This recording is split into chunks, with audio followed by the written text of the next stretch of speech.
ये 318 है, एक ये है, 3 यहाँ बॉल के नीचे आ गया और ये 318, ठीक है। तो इस आईसी में देखो एक कैपेसिटर दिख रहा है आपको, देखो उसमें तो अलग ही पहचान आ रहा है कि भाई डार्क ब्राउन कलर का है, ठीक है ना।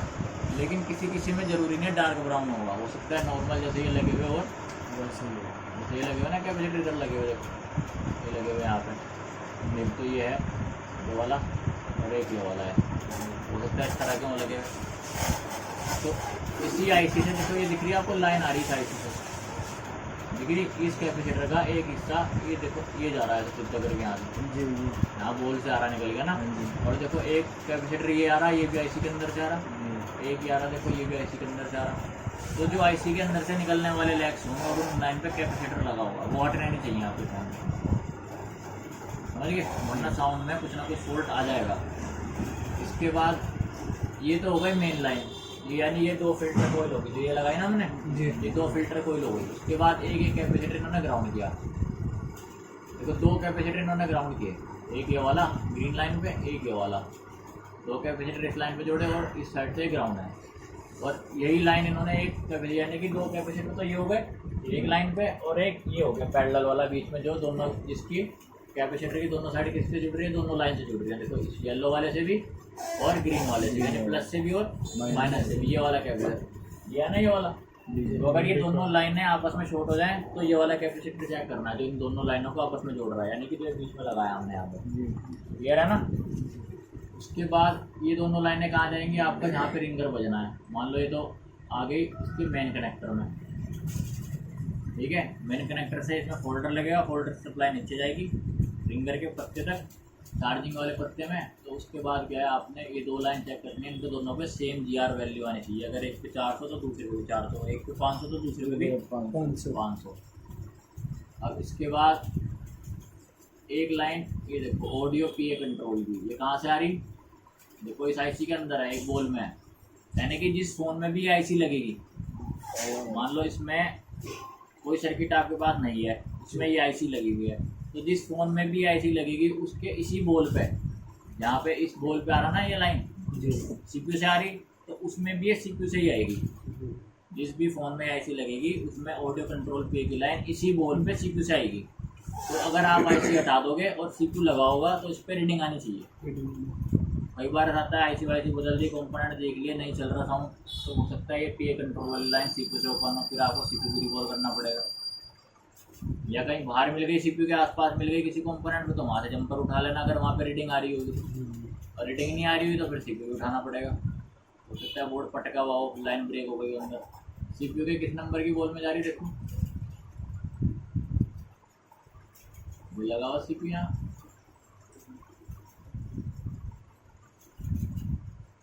तो बाहर तो लग रही किसी कंपोनेंट पे आया, बाहर नहीं है, बाहर नहीं है कहीं, है ना। सीधा सीपीयू कितने नंबर की बोल पे, तो जो सीपीयू लगा हुआ है ना मीडियाटेक 6762 लगा हुआ है।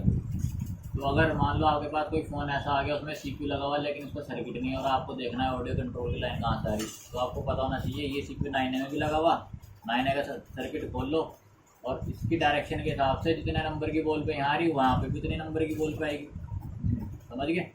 तो एक लाइन चेक करनी है ऑडियो पीए कंट्रोल की, ये आपको सर्किट में यहाँ पे, तो एक तो लाइन हो गई आपकी, 2 लाइन हो गई स्पीकर को चलाने वाली, एक हो गई पीए कंट्रोल की, और सबसे मेन लाइन जो पूरी आईसी को ऑपरेट करेगी वीबैट की लाइन, या फिर कह सकते हैं वीपीएच की लाइन, या फिर VSYS की लाइन। देखो मीडियाटेक का सीपीयू लगा हुआ तो इसमें VSYS लिखा हुआ कहीं पे, रेड कलर की आ रही है ना VSYS। तो ये लाइन एक इस कैपेसिटर पे है। उसके बाद देखो एक फ्यूज़ लगाया है, डायरेक्ट नहीं दी आईसी को, एक फ्यूज़ लगाया, यानी कि 3.7 वोल्ट इस फ्यूज़ की साइड आई। जब फ्यूज़ लगा होगा तो 3.7 वोल्ट यहाँ पे पास होगी। कई बार ऐसा होता है फ़ोन हो जाता है वाटर डैमेज, वाटर डैमेज होने की वजह से फ्यूज़ गल जाता है ऊपर से, तो इधर तो वोल्टेज बनेगी। मान लो यहाँ पे VSYS की रीडिंग आ गई 350, लेकिन इधर जो रीडिंग आ रही वो आ रही 500। इस पर 500 कहाँ से आ रही कि ये अंदर से जुड़ रही है आईसी के, तो आईसी की रीडिंग यहाँ पे आ रही है 500 और यहाँ पे आ रही 350। जब आपको पता है फ्यूज़ लगा हुआ है, फ्यूज इधर से उधर पास करता है। अगर इधर 350 है तो इधर भी 350 आनी चाहिए, इधर 550 है तो उधर भी 550 आनी चाहिए, दोनों जगह सेम रीडिंग आनी चाहिए। और आपने देखा फ्यूज लगा हुआ रीडिंग अलग अलग आ रही, तो यानी कि फ्यूज खराब है। आप इसको जंपर करोगे, चाहे फ्यूज लगाओ चाहे इसको जंपर करो, ये वोल्टेज यहाँ पे मिलेगी आपको 3.7, उसके बाद ये डायरेक्ट यहाँ पे जाएगी आईसी के अंदर। तो ये 3.7 वोल्ट आप यहाँ पे चेक कर सकते हैं। जरूरी है आईसी के नीचे प्रोब घुसानी, यहाँ बाहर कैपेसिटर पे भी चेक कर सकते हैं, यहाँ पे भी चेक कर सकते हैं। मेन कहाँ पे चेक करना है कि यहाँ तक आ रही है, देखो बिल्कुल आईसी के लास्ट पॉइंट तक आ गई, यहाँ तक आ गई तो आईसी में भी जाएगी। पता चला आपने यहाँ चेक कर लिया कितनी आ रही 3.7 तो, और पता चला फ्यूज खराब है यहाँ पे तो आ नहीं रही 3.7, वहाँ लास्ट पॉइंट पे चेक करना है यहाँ पे बन रही है नहीं बन रही। कई बार आईसी हटा के चेक करना पड़ता है इसके अंदर तक जा रही है नहीं जा रही। अब ये वाली लाइन, ये दो लाइन देखो, एक कैपेसिटर लगाया ये वाला, एक कैपेसिटर लगाया, इसके साथ दोनों लाइनें जुड़ी, देखो एक ग्रीन कलर की एक येलो कलर की जुड़ी ना दो लाइन, ये वाला कैपेसिटर। उसके बाद दो रेजिस्टेंस लगाए, देखो रेजिस्टेंस ज़्यादा वैल्यू का है इसलिए इन्होंने पास नहीं किया, देखो हाई वैल्यू के रेजिस्टेंस है ना, देखो इन्होंने क्या किया एक साइड इधर रोक दी, यानी कि इधर अलग रीडिंग आएगी, जबकि इधर आईसी से रीडिंग आएगी जो भी आनी है 300 400 500। उसके बाद 3 किलो ओम का रेजिस्टेंस बीच में आ गया, रेजिस्टेंस आ गया तो उधर रीडिंग बढ़ जाएगी, इधर क्या होगा रीडिंग बढ़ जाएगी। मान लो 500 आ रही थी तो इधर हो सकता है 1500 आ जाए, इधर रीडिंग बढ़ जाएगी। यानी कि आप भी इसको जंपर नहीं कर सकते। अगर इन्होंने दिखाया होता कि ऐसे पास किया होता, जैसे ही पास किया हो ना फ्यूज को, गोले से टच करके लाइन पास करी, यहाँ तो नहीं करी ना, तो आपको ये यहीं से समझ जाना है कि ज़्यादा वैल्यू का लगा हुआ है, तो आप भी जंपर नहीं मार सकते। ठीक है, ज़्यादातर ये 3 किलो ओम के यूज होते हैं, इस आईसी में 3 किलो ओम का रेजिस्टेंस होते हैं दोनों यहाँ पे 3-3 किलो ओम के। तो एक इन्होंने क्या किया यहाँ पे, इस रेजिस्टेंस का दूसरा सिरा कहाँ पे जोड़ा है, इस कैपेसिटर से जोड़ा, ये लगाना कैपेसिटर, एक इस साइड से जुड़ा और इसका दूसरा हिस्सा ये LOM या LOP की लाइन से जुड़ के कहाँ गया, सीधा कहाँ गया ये लाइन, सीधा इसमें पावर आईसी लगी हुई, ये दोनों लाइनें पावर आईसी में गई, LOMB और LOPB। तो ये आपको इतना कम से कम ध्यान रखना है, दो लाइनें पे सेम रीडिंग मिलनी चाहिए। अगर ये सेम रीडिंग मिल गई तो यहाँ से क्लियर है मामला। उसके बाद आपको कहाँ जाना है, सीधा VPH पे, VBAT या VPH मिलनी चाहिए। VPH भी मिल गई तो क्या चेक करना है कि ये दोनों रेजिस्टेंस लगे हुए होने चाहिए। अगर ये लगे हुए तो ये दोनों कैपेसिटर भी लगे होने चाहिए, इन पे भी रीडिंग आएगी। यहाँ पे आएगी पावर से रीडिंग, पावर आईसी इसको रीडिंग देगी, यहाँ पे अलग रीडिंग आएगी, यहाँ पे अलग रीडिंग आएगी। अगर आप चेक कर रहे हो इस पर रीडिंग नहीं आ रही तो फिर आपको यहाँ से लेके पावर तक ट्रैक चेक करना है कि अगर ट्रैक ठीक है या नहीं है। अगर ट्रैक ठीक है तो फिर आईसी रिवॉल्व करके लगानी है या फिर चेंज करनी है। यहाँ भी रीडिंग मिलेगी, यहाँ पे भी रीडिंग मिलेगी, GR रीडिंग, और ग्राउंड नहीं मिलने की, कुछ ना कुछ वैल्यू मिलेगी, 500 ऊपर मिलेगी, 400-500 के आसपास मिलेगी ऊपर वैल्यू। और यहाँ पे भी चेक करना है 3-3 किलो ओम। क्लियर है मामला, कर लोगे जी। फ़ोन का भैया ओरिजिनल डिस्प्ले चलेगी उसमें, अभी बात हुई मेरी उनसे। तो एक बार दोबारा बताइए। अगर आपका VBAT की लाइन का कैपेसिटर ख़राब हो जाए, ख़राब होने का मतलब है शॉर्ट हो जाए, तो तोड़ के फेंक दोगे, या वाटर डैमेज होगा तो आपने तोड़ के फेंक दो, कोई दिक्कत नहीं आएगी। साउंड की सप्लाई पे, यानी कि जो रिंगर की सप्लाई है इसकी लाइन पे लगा हुआ कैपेसिटर, ये दोनों ख़राब हो जाए, निकाल के फेंक दो, कोई दिक्कत नहीं आएगी। चाहे ये वाले दो हों चाहे ये वाली लाइन के दोनों कैपेसिटर हों, इसको नहीं फेंकना निकाल के, ठीक है। उसके अलावा जो रिंगर आईसी के साथ लगेंगे, जैसा भी आपको दिखाना, रिंगर आईसी के अंदर से लाइन आ रही है, यानी कि सर्किट से लाइन आ गई, उस पर कैपेसिटर लगेगा। ये आपको जो बूस्ट कैप है ये कतई नहीं हटाना। अगर आपने ये हटा दिया, बाकी सारा सेक्शन है, सब कुछ सप्लाई हो रहेगा, आपने सिर्फ एक कैपेसिटर निकाल दिया तो पूरा साउंड सेक्शन रुक जाएगा, यानी कि आपका रिंगर वाला सेक्शन रुक जाएगा। उसमें रिंगर की किसी भी तरह की चहल पहल नहीं होगी, कोई आवाज़ नहीं आएगी, ना फटी भी आएगी और ना किसी तरह की सनसनाहट आएगी उसमें। तो हमेशा याद रखना, बूट कैप को नहीं हटाना है जी। ये हटा दो, ये हटा दो, VBAT का हटा दो, चल जाएगा। कैप के नहीं हटाने, प्लस सीरीज वाले नहीं हटाने, जो ये सीरीज में लगे हुए हैं, जो रिंगर आईसी की सप्लाई के साथ, पावर आईसी के साथ, जो ये क्या कर रहे हैं, इंटरनेट बात कर रहे हैं, ये वाले दो कैपेसिटर आपको नहीं हटाना है। अगर ये हटा दे तो यहाँ इनके दोनों की जो है आपस में जो इंटोग्रेशन होनी है, बातचीत होनी है, वो खत्म हो जाएगी। यहाँ की सप्लाई इधर नहीं आएगी, इधर की सप्लाई इधर नहीं जाएगी, और रिंगर सप्लाई पूरी स्टॉप हो जाएगी तुम्हें यहाँ रीडिंग मिलती रहेगी, तुम कहोगे रीडिंग मिल रही, चल पता नहीं क्यों नहीं रहा। तो ये चीज़ें इसीलिए एडवांस लेवल पे जो सीखने का फ़ायदा वो यही है कि इन चीज़ों के बारे में नॉलेज हो। ये कैपेसिटर नहीं हटाने हैं, वरना तुम्हें सारा सर्किट एक जैसा दिखता है। कैपेसिटर है, तुम दूसरे कैपेसिटर का चल हटा ले, तोड़ के फेंक दे, लेकिन ये नहीं फेंकना है, ये सीरीज में लगे हुए हैं। ये रेजिस्टेंस चेक करना है, प्रॉपर वैल्यू पे होने चाहिए। सीरीज का मतलब क्या है सर, आप बता रहे हैं? सीरीज का मतलब है एक ही लाइन से जुड़ते हैं। तुमने बेसिक क्लास नहीं ली थी, जो अब बैच शुरू होगा उसमें बेसिक क्लास लोगे पूरी, 10 दिन 15 दिन जितने भी दिन चलेगी। सर जी कल बता रहे थे यहाँ वाला हटाने में, पिछले वाला कैपेसिटर ये वाला ये नहीं हटाना है, ये भी इसमें हटा सकते हैं। आवाज़ नहीं फटेंगे। रिंगर सेक्शन में आप इसको हटा सकते हो, फटेगी नहीं, इन्हें हटा भी तो नहीं फटेगी। अगर लीक हो गए तो फटेगी, अगर ये लीक हो गए यानी कि ख़राब हो गए तो फटेगी आवाज़। आपने इसको हटाया, ठीक हो गई। अब लगाना चाहो लगा दो, नहीं लगाना तो रहने दो। क्या होगा जब साउंड सेक्शन वर्क करेगा, मान लो अभी आपने लगाए हुए हैं, ओके है, सब कुछ चल रहा है, अभी इसकी लाइफ ज़्यादा है, यानी इस सर्किट की लाइफ ज़्यादा है। अब आपने इसमें से कैपेसिटर हटा दिए, ये 2 भी हटा दिए, ये 2 भी हटा दिए, अब 4 इसमें से कैपेसिटर हट चुके हैं, फिल्ट्रेशन ख़त्म होगी। अब इस सर्किट की लाइफ कम हो गई, यानी अगर अब ये सर्किट चलता 6 महीने तो अब ये चलेगा 2 महीने। तो ऐसा नहीं करके देना हमने 2 महीने बाद साउंड आईसी के लिए ठीक होना है, फिर ये हटा के दे दो इसे, क्योंकि फिल्ट्रेशन ख़त्म होगी ना, ओवर वोल्टेज आ गई या 15 दिन में फट जा रही, फिल्टर कौन करेगा? यही तो है ना, इस कंपनी भी तो लगा रही है ना, इन्हें तो कुछ सोच समझ के लगा रही होगी। पर आपके पास ऑप्शन है, हम तो रिपेयर टेक्नीशियन है, हम कंपनी में थोड़े सर्विस सेंटर में थोड़े हम बैठे हुए, क्योंकि हमें तो ऐसी सर्विस देनी तो भैया हम फ़ोन डिज़ाइन कर रहे हैं कि हमारा फ़ोन ख़राब ना हो जल्दी से, तो हम तो ये सोचते हैं कि ख़राब होगा तभी तो ठीक होना होगा। जी तुम तो हटा के फेंक देंगे इन्हें, तो लगाते ही नहीं तो भाई, तभी तो मुर्गा कटेगा। जी देसी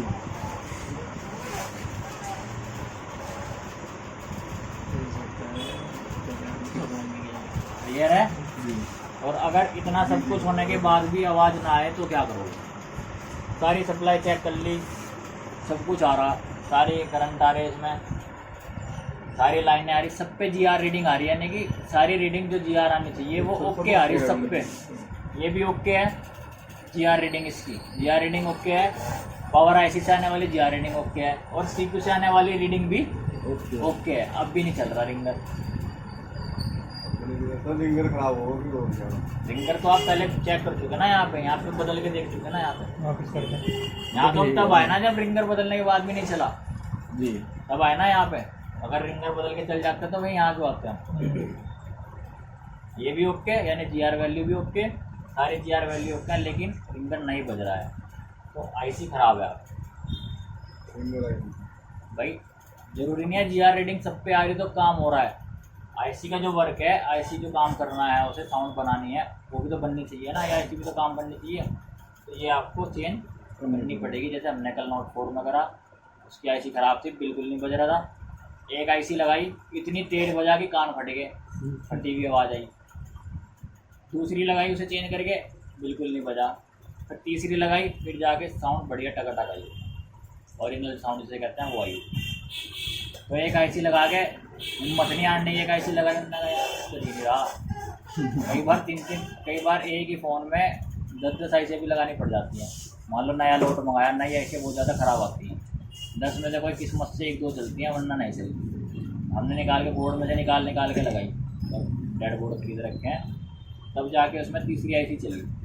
अब 3 आईसी चली, रुपये लेने 500, और एक आईसी है 250 रुपये की, 750 की तो आईसी लगा दी, तो मिलने 500। और हमारे लिए तो ख़राब आईसी भी काम किया ना, पता अभी तुम्हें बताएंगे वो ख़राब आईसी कैसे काम आती है, पता तुम्हें?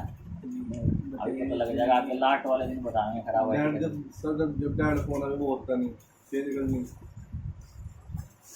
और क्या करेंगे, ये तो करेंगे। ये होगा, और जब डैड आई वो अब डेड फ़ोन आया है ना, मान लो कोई भी फ़ोन आया डेड, पटका हुआ आया, पानी में गिरा हुआ है, कैसा भी, या फ्रेश आया, अब आपने उसकी पावर बनाई, आपको लगा फोल्ड के हिसाब से, बूटिंग के हिसाब से कि पावर ऐसे में काम किया जाए, पावर बना दी, नहीं चला, सेम स्थिति। आपने सीपीयू बनाया, सीपीयू से भी नहीं चला, सेम स्थिति। फिर आपने एमएमसी बनाई, एमएमसी भी नहीं चला, फिर सेम स्थिति। अब आपका दिन लग गया उसमें आधा या पूरा, मान लो पूरा दिन लग गया, आप उस सेट में उलझे पड़े और आपका दिमाग हो रहा गर्म, क्या करा जाए। अब कस्टमर ने कहते भाई नहीं बन रहा, तो तू एक काम कर, वापस दे दे मेरा फ़ोन, अब और गर्म। मैं कहा अच्छा, वरना ठीक है जी वापस ले जा लियो। अब आपने क्या किया, उसमें क्या देखा, काम में क्या क्या सोचता लग रहा, charging IC, ringer IC, network IC, उन्होंने कहा ये 3 आईसी फोन नहीं चला ना, हो सकता है आईसी तो ठीक होंगी, मेरे साथ सुई तो होगी में भी। ठीक है। 3 आईसी देख लिया आपने, एक देख ली, 2 दिए, जो उनसी भी चाहिए। उन्हें देखने के बाद आपने क्या किया, भाई ये 3 आईसी वेस्ट है, कस्टमर के तो किसी काम की नहीं है, उसका तो फोन ही नहीं चल रहा, ठीक है। तो अब क्या करोगे, अब ये देखोगे कि मेरे पास कौन सी पड़ी, भाई ये वाली निकालनी तो वो लगानी भी तो पड़ेगी, उसमें हटा के मत देना वरना छत्ते कभी कोई आगे तो पता चला ऐसे निकाल के दे दी उसे। तो लगा के दो, प्रॉपर तरीके से लगा के दो उसे, हो सके तुम्हारे बाद किसी दूसरी दुकान वाले को दिखा दे। उन्होंने कहा बस पता ऐसे ही नहीं है, कहाँ दिखाया था, वहाँ दिखाया था, रोजा भी जा रहा उससे लड़ने। दुकानदार का बताया फिर देखा के मेरा फोन ऐसे चेंज कर दी तो तारीख की। बस जो निकाल लो वो लगाओ, खराब लगाओ, डब्बा बनाओ। एक खराब आईसी का हमने बना रखा है, खराब आईसी, एक ओके का बनाया हुआ है खराब का, ओके निकाल के ओके में डाल दी, खराब से निकाल के बोर्ड में लगा दी। ना कभी ओके वाला खाली होने का, ना कभी खाली वाला खाली होने का, इधर की इधर और उधर की उधर। जिसकी खराब चेंज करोगे, ओके लगाओगे, उसकी खराब भी तो निकलेगी ना, वो खराब फिर खराब के डब्बे में डाल दो, फिर कोई फोन आए फिर उसमें से निकाल के बोर्ड में लगा दो, बोर्ड वाले निकाल के ओके में डाल दो। इस तरीके से घूमता है, वरना तो लुट जाओगे, किराया भी नहीं निकलने का दुकान का। अगर नहीं ऐसे खरीद के कस्टमर के फोन को लगाने लग गए तो। मदर बोर्ड खरीद दो, हमने खरीद रखे 2 लाख रुपये के बोर्ड पड़े होंगे कम से कम, 50 बोर्ड इसमें पड़े, 50 बोर्ड आगे पड़े, और एक बोर्ड की वैल्यू 500-600 रुपये है कबाड़ में। अगर हम इन्हें बेचेंगे तो भी हमारा 500 रुपये के हिसाब से बिक जाएगा, अगर CPMC लगा हुआ है। 64 GB के बोर्ड खरीद रखे, पर हमारे उनसे पैसे, हमने 600 का खरीदा, एक आईसी लगा दो, कोई सी मान लो नेटवर्क की लगा दो, 600 तो में हमारे पूरे हो गए। उसके बाद में रिंगर भी लग रही है, लाइट आईसी की भी लग रही है, साउंड आईसी भी लग रही है, दुनिया भर की आईसी लगी हुई उसमें। तो हम अंडे बेचते हैं उसके मुर्गी के, मुर्गी नहीं काटने का देख का बोर्ड खरीद लिया, ऑन हो रहा तो चलो भाई एक हड्डी लिया, एक फ्रेम लिया, एक बैटरी लिया, फोल्डर लगा के ले भाई 2500 का बेच दे। उसमें क्या मिला, 500 रुपये, निकालने के 500 मिल जाए। और इसमें कभी कितने मिल जाए, कई बार एक कंपोनेंट लगाने पे मिल जाएंगे 1000 रुपये, फिर उसका एक कंपोनेंट निकल रहा उसमें लगा 1000 मिल गए। तो ये बोर्ड तुम्हें खरीदने पड़ेंगे, चाहे किराना वाले से खरीदियो, चाहे कबाड़ी से खरीदियो। नहीं तो मोबाइल की मार्केट अब इतनी ग्रो होगी कि भाई इतना डेवलपमेंट हो गया, मोबाइलों की दुकान पे मिलने लग गए। दिल्ली में मिल जाएंगे आपको, MMC निकाल के बोर्ड मिल जाएगा पूरा 100 रुपये के, 150 रुपये के। तो इनकी ऐसे नहीं खराब होगी, इनकी ऐसी नहीं खराब, सारी थोड़ी ख़राब होंगी, हो सकता है CPU लूज़ हो, CPU ख़राब हो या पावर ही ख़राब हो, बाकी तो ठीक होंगी। एक आईसी के बेस पे थोड़े हम बोर्ड खरीदते हैं। सर जाला भट्टी बोल के फिर खरीदना चाहिए, ले लो जाली पट्टी की आईसी सारी लगी हुई होनी चाहिए, साफ सुथरा बोर्ड दिख रहा ले लो। जाले वाले बोर्ड बड़े। अरे भाई बोर्ड खरीद लो तुम, 600 का तो मिल रहा, बोर्ड ले लो तुम। जाले पट्टी फट रहे हैं तो CPMC सही होनी चाहिए, सारी ऐसे निकाल दो, CPMC लग रहे हैं तो 500 का फिर बिक जाएगा।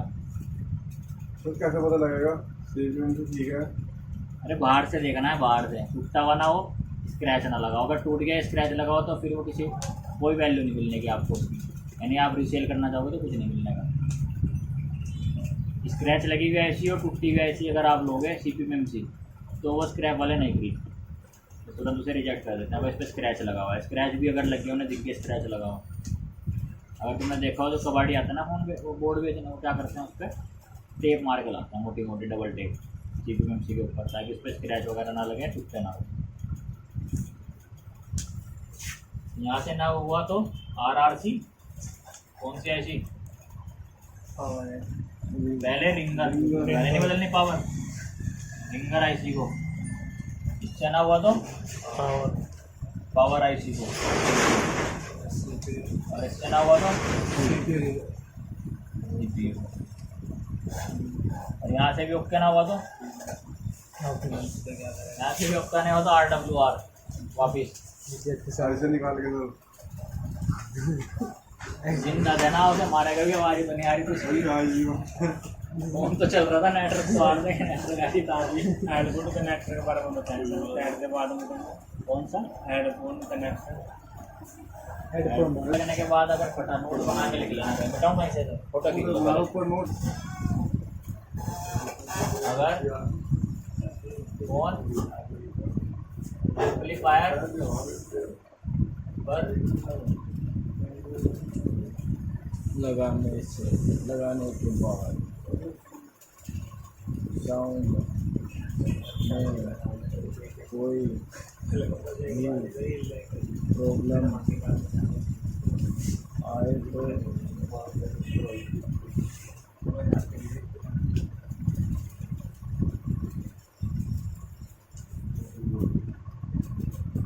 बदले सीधा चेंज सीधा, ना रिवॉल्व ना रिफ्लो, डायरेक्ट चेंज। पहचान क्या होगी? पहचान क्या होगी इसकी कि भाई एम्पलीफायर पे लगा है तो आपका रिंगर बजता है या फिर कान का स्पीकर, दोनों, रिंगर भी कान का स्पीकर भी और माइक भी। कई बार खाली रिंगर हो सकता है, कई बार खाली कान का स्पीकर हो सकता है। उसमें आवाज़ आएगी फटी हुई और एक सनसनाहट आएगी, सी सी इस तरह करके आएगी। तो अगर वो दोनों चीज़ें लग रही है आपको, फट भी रही और सनसनाहट भी आ रही, तो समझ जाओ कि कौन एम्पलीफायर। तुरंत कस्टमर से कंफर्म कर लो भाई एम्पलीफायर को होम थिएटर में तो नहीं लगाया। क्या कर दोबारा बताइए एक बार।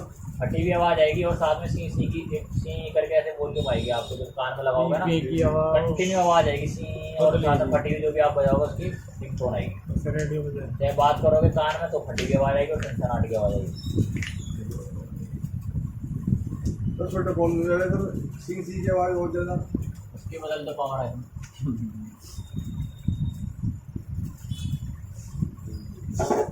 समझ गए? डायरेक्ट पावर बदलनी है, ना आपको सीपीयू छेड़ना, ना आपको रिंगर ऐसी छेड़नी। अगर पावर से नहीं हुआ तब आपको रिंगर ऐसी पे जाना है, वरना पहले पावर पे जाना है। क्लियर? एक 15